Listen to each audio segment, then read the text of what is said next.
where they got up on a rock and they screamed. But this is the best Evan HaToen that can reach millions of people, not just 500 or 600 people. It's rare that we can do a mitzvah better than they could have done in those times.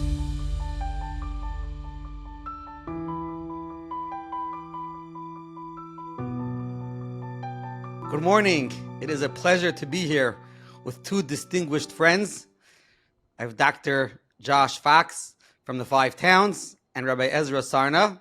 And the reason why we are having this conversation is because we are approaching Perek Elu Metzios in Maseches Bava Metzia in the Daf Yomi cycle. And Perek Elu Metzios is probably very well known to most, those who had the opportunity to learn in yeshiva.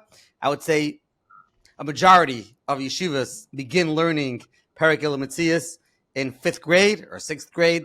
The first Gemara that's learned for many, when they start learning is Perek Elu Metzios. And it's a perek which is interesting, it's exciting. And one of the primary topics in Perek Elu Metzios is about losing objects. And what do you do when you lose an object? And the first Mishnah begins. There are certain objects which a person is allowed to keep. There are certain objects that a person could return. And someone who lives, I actually live in Lakewood, I live in a development. I walk around my neighborhood, there are bikes and all kinds of toys all over the place. I don't know who they belong to. Do I have to pick it up? Do I have to give it back? And then you walk into shul and you see on the bulletin board that someone has their keys hanging on a pin or one of those thumbtacks. Do these keys belong to you? You have a dollar bill with like 6 holes in it that has been posted there for a year. These are some of the common shilas that are relevant to Hashavas Aveda. Then there's the practical aspect. When someone loses something, how do they get it back?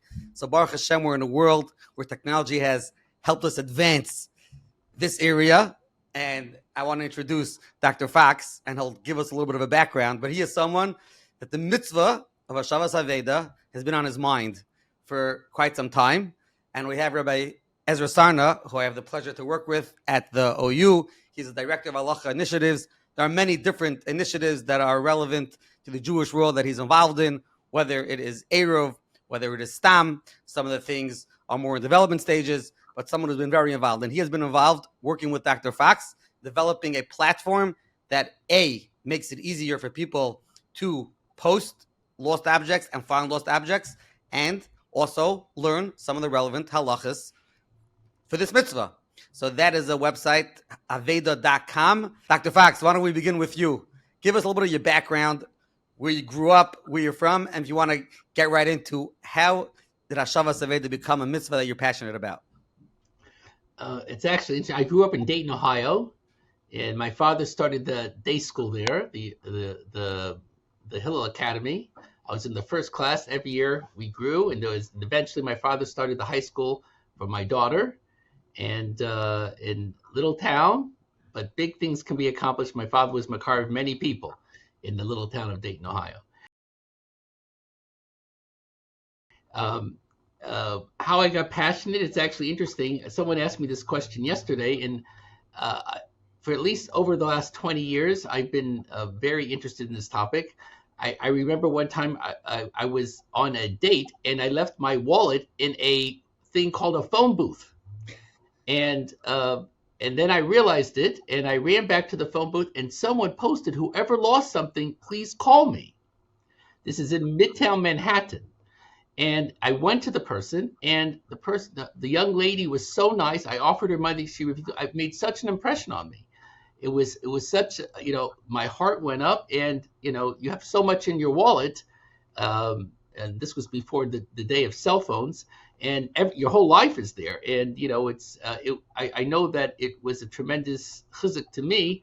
And that was one incident, as I was thinking back, that really was memorable to me. And I see what Hashem made this mitzvah to really bring shalom bin adam l'chavero. Excellent. Rabbi Sarna, you want to jump in?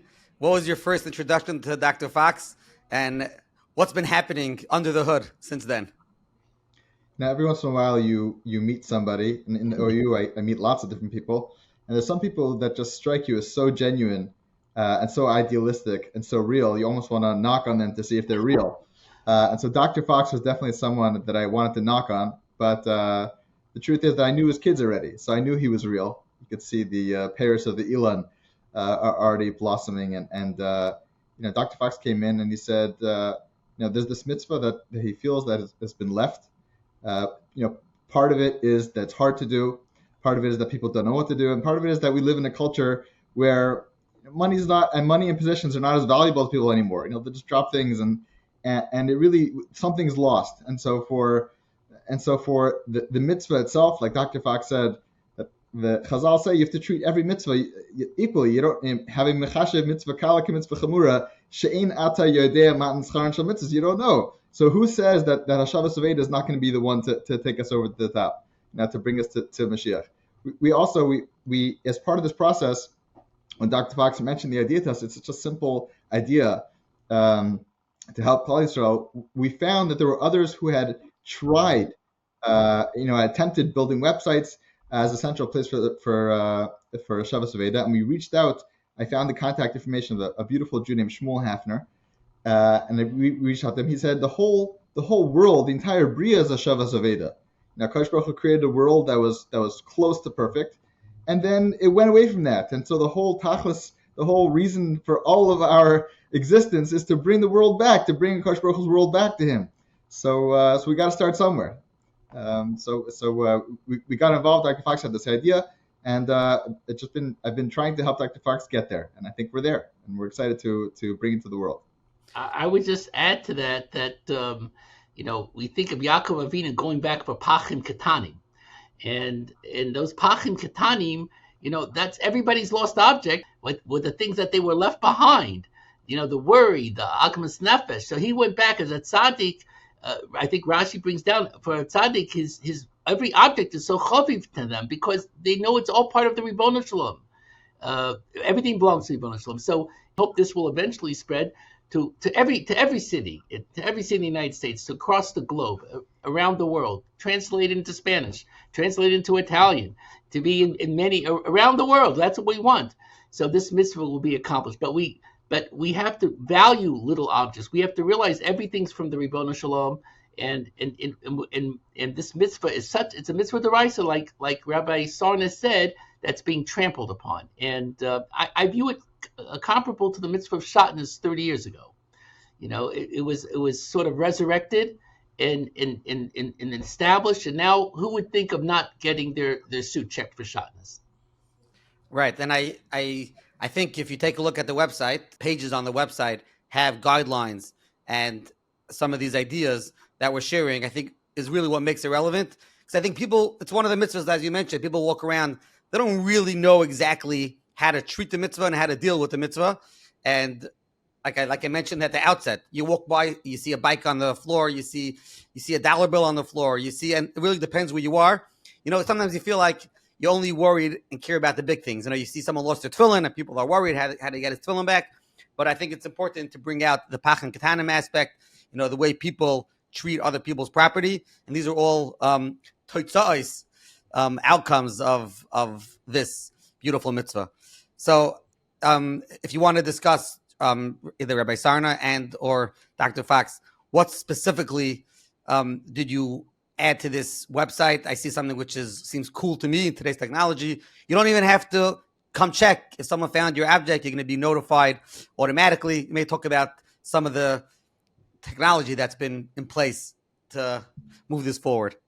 Okay, sure. So I think the fact that we're able to post by category, and in the initial phase one, it won't do an automatic match, and because we want to be able to see the logic of how people think before we make the automatic match, so that it will match the way people are thinking. But after phase one, eventually it will send back a message to the person to let them know that there is something on their object that it's already been posted, or that someone found it, or that they just lost it. Whatever the story is, it does it by location, it does it by category, it does by the specific object, so that we should be able to develop matches, so that we should be able to let you know if someone lost a black hat in Woodmere, it's different than losing a black hat in Inwood. And that would help us make a better match and bring them together. And of course, we have to do it al pi halacha, so that we don't want them to say on the site the simonim. Oh yeah, it's got a little tear up in the right hand corner, because la halacha, you can't put that on the site, and everything should match the way it was done in the time of the second Beis Hamikdash with the Even HaTohen, where they got up on a rock and they screamed. But this is the best Even HaTohen that can reach millions of people, not just 500 or 600 people, depending on how loud you could scream. So I think the site brings it to much more modern and much more. It enables us to do a mitzvah even better than they could do during. It's rare that we can do a mitzvah better than they could have done in those times. So I think this is one of those opportunities where we can actually do a mitzvah better than they could do during the time of the Beis Hamikdash. If I could share a personal anecdote, I had the schus a couple of weeks ago to be in Eretz Yisrael, and I also had the schus to do a chesed for somebody, and we brought a full suitcase for somebody to Eretz Yisrael. So all our suitcases were coming around the baggage claim area on the belt, and my wife says, "Oh, I see the suitcase. I think it's ours." And so I picked it up and I put it down on our cart, not realizing that she wasn't sure it was ours. I thought she was sure it was ours. Surely enough, we get back to Yerushalayim and we look at the tag, and it is not ours. It has someone else's name on it. So it wasn't ours, and the suitcase we were missing wasn't ours either. So the first thing I did was I posted on my status, "Do you know the name of the person whose tag was on it?" I opened up the suitcase. I saw there were packages for others in it with phone numbers, and I started that whole procedure. And Baruch Hashem, we tracked down the person, and my wife had to go back to the airport and get our piece of luggage. They didn't want to release it until they were sure the other person had their luggage, which is a separate story. But if there would be Aveda.com, which everybody knows about, the first place this would be is on Aveda.com. Missing suitcase, Ben Gurion Airport, date, flight, and that would be a go-to location for this type of situation. Emir Hashem. People ask us, why do you need a website? Aren't things working currently? So we tell people is right now, when somebody finds something, the best they can do is they post it on WhatsApp, like Rabbi Schwed did. They put it on a status, or they ask their friends. But very often, your WhatsApp circle is very limited. Especially there are people who travel all over the world. There are people from LA and New York. There are people from who are in Florida, traveling to Idaho or Canada or across the world. You can lose something so easily, and just because somebody finds it and has a few friends on WhatsApp doesn't mean they're going to find it. So this is really the challenge of this, is to get the word out there so that everybody knows that it exists, and then the mitzvah could be accomplished fairly easily. One story. One of the reasons why I always loved this mitzvah is because there's a story that really touched me. I heard that the Rebbeim in Rav Moshe Feinstein's yeshiva, Zatzal, they were murmuring amongst themselves that they were finding that kids weren't taking to Elam B'tzias, where it's hard. You're a young kid; they start learning in 4th, 5th grade. It's challenging. Why don't we teach them psachim? Why don't we teach them brachos, concepts that they're more familiar with, and that way the learning, the beginning of Chalas Gemara will go quicker. So apparently, Rav Moshe Feinstein heard that there was discussions in the Rebbeim's room, between their Rebbeim, and he called them in and he said, Klal Yisrael has been learning Elam Tziyas for Chalas Gemaras for hundreds of years, and we're not changing that. We're not changing the curriculum of Limud Torah for Chalas Gemara. And if you want to know why we start with Elam Tziyas, it's because if you learn brachos, you learn psachim, you learn about mitzvahs that a person does in his home, so he can think, I'm a yid, I'm a frum Jew in my house. When I go out into the street, so when I do business and I interact with other people, okay, so then maybe there's a different set of rules, a different set of standards. If the first thing a kid learns when he's learning Gemara, the Iker Teresh Shval Peh is that you find something that's worth a pruta that belongs to somebody else, that Akash Baruch Hu is watching, and it's your responsibility to give it back to them, right? When it comes to, even though it would feel very nice in your pocket, right? You've got to give it back. You're a yid everywhere. You're a shemer Torah mitzvah everywhere, and the Akash Baruch Hu is always watching. I always loved that story, and it always stuck with me. So when Dr. Fox mentioned this, I think it also resonated. Here's an opportunity for me to get involved to help Klal Yisrael with this mitzvah. Just getting back to what we started with, this could be a mitzvah that the people are dosh ba'akev of. It's not so well known. It's not so well kept properly with the proper halachas.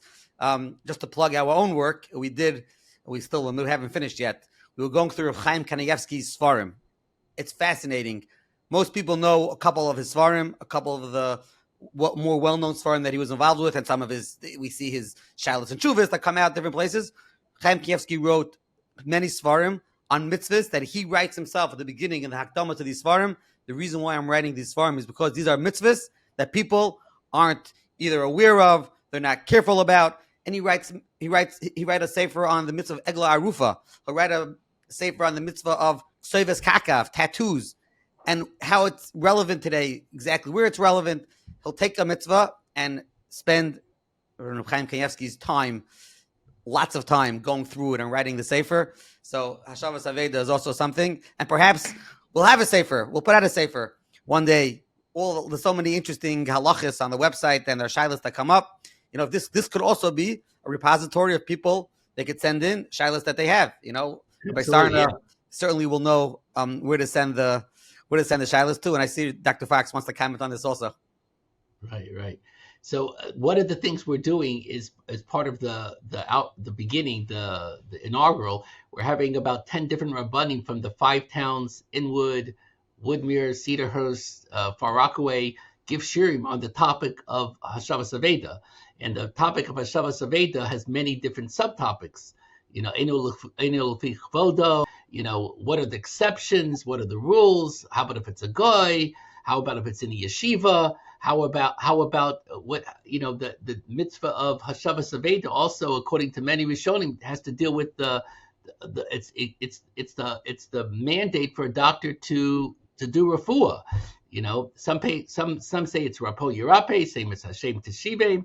Some people say it's the mitzvah of it's also the mitzvah of Kiruv Rechokim. So I'm saying the mitzvah is really pretty expansive, and let's start off with the basics, and I think it will cause Mitzvah Hashem, many Jews to come back to Yiddishkeit, as Rabbi Krohn tells in several stories where the mitzvah of Hashavas Aveda caused a Jew to come back to Yiddishkeit. Dr. Fox, you want to tell Rabbi Schwed a little bit about the videos that you're making? Sure. So I thought if we're doing this project, we always start with the youth. Many times the tail wags the dog. So if the kids, are excited about this mitzvah, the parents, we're parents, we're jaded a little bit. So we need to get excited. So we need to get the kids to be excited. So I reached out to Torah Live, Rabbi Roth, and he's made for us so far, I think, 3 or 4 videos, and eventually we'll hopefully have 11. And, things that bring the mitzvah to life. Some talk about halacha, some talk about tikkun olam, some talk about, many different aspects of the mitzvah. And, it brings the mitzvah to life for children and makes them see. And I think for adults too, adults get inspired by these type of presentations, and also there'll be study guides for children in yeshiva. There'll be Mitzvah Hashem also be quizzes. So I wanted this to be more comprehensive. Also, there'll be a children's section on the site, which will allow our children to become more excited. And I think when children get excited about a mitzvah, adults get excited. We should get it. Kids get very excited when they go by Lulav and Esrog. Then adults get more excited. I think it works both ways. I'll add one more thing. One of the things that Dr. Fox and I have discussed, and I think this is one of the things that really motivated Dr. Fox, is how to remember everything that motivates you when you're on camera. But there are Klal Yisrael is large, and we have different groups of Klal Yisrael and different families and different cultures. And it's rare that there are spaces and mitzvahs where we can all share and we can all come together and be Oved HaKadosh Baruch Hu mamash together. And Hashavas Aveda is one of those areas where it doesn't matter. Mamash doesn't matter what you look like, where you're from, what language you speak. This is an area that all Klal Yisrael can meet and join and be Oved HaKadosh Baruch Hu together. And how can we not take that opportunity to capitalize on that? So the goal, like we mentioned, is for this to be an international central place for Hashavas Aveda. We have to start somewhere. We're starting right now in the 5 towns because, again, the concept only works if people know about it, and we need people to know about it. So we're focusing right now on getting the word out in the 5 towns, and the hope is that we'll prove the concept in the 5 towns. If you live in Thailand or Eretz Israel or LA or South America, you could still post on the site and they'll still take it, and maybe somebody will find on it. But the focus right now is going to try to focus on the 5 towns so that people can know about it, and we can see if this works. I want to thank Rabbi Schwed for his offer to to publicize this, because the more we publicize a mitzvah, the more people will do the mitzvah. And when you do, I think Rabbi Beinu Bachaya says, if you do a mitzvah mitoch ava, it's multiplied. So I think this will create. It's not just that this is a mitzvah chiyuv midaraisa that we have to do.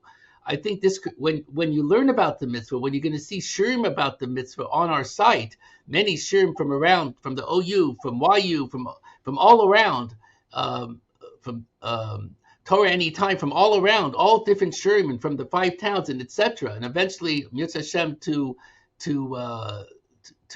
all, from we'll see it in all the different communities.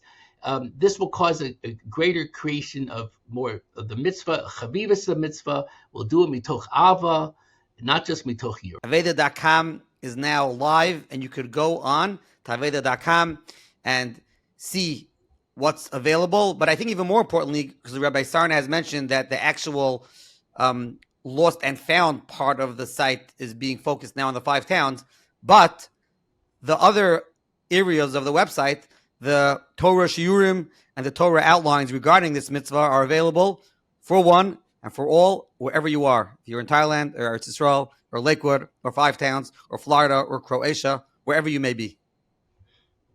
One last thing I'll say is that since Eilu Metzias is the first limud that the children do in yeshivas, the hope is that Aveda.com will become part of that education. When the Rebbeim are teaching and the kids need to close the Gemara, so the Rebbeim could say, okay, Aveda.com, you should know about it, and they'll take it home, and they'll take the magnets home, and they'll let their families know about it, and hopefully this will become part of the regular education of Klal Yisrael, that this is where you go. Just like in the times of Beis Hamikdash, when they would teach the kids, say, okay, you found an Aveda during the Shalosh Regalim, you go to the Even HaToyin, we're going to tell everybody about this Aveda you lost. Now they'll say, okay, you're learning Eilu Metzias from now on. Aveda.com is where you go with your Avedas. And on our poster that we're going to be posting up in all the shuls, we will have a segula about what you can say if you want to find a lost object. So that's going to be on the poster that we're going to Mitzvah Hashem be putting up in all the shuls, and hopefully it'll be in every shul in America at one point. The fact that is so thoughtful, and the more I spend time with you, I see that you are really the creative driver behind all the different aspects of this project, because that's also something personal. We have this Amar Ben Yamin Akal B'Cheskas Sumin. I know it's a measure somewhere. I can't tell you exactly. I think I got most of the words right. You want to find something, you say it 1 time, 3 times. I don't even know. Could be there's something clearer about it, and this could be part of the educational material and the signage that goes up. That's brilliant. Actually, I have to thank my son, Rav Moshe Do Fox, who's been helping us out in Eretz Yisrael. And I also want to thank my son-in-law, Yaakov Baldinger, who's been helping us out also on this project. Okay, so thank you very much, Dr. Fox. Thank you, Rabbi Sarna. And B'ezras Hashem, we should come together again for the good of Klal Yisrael.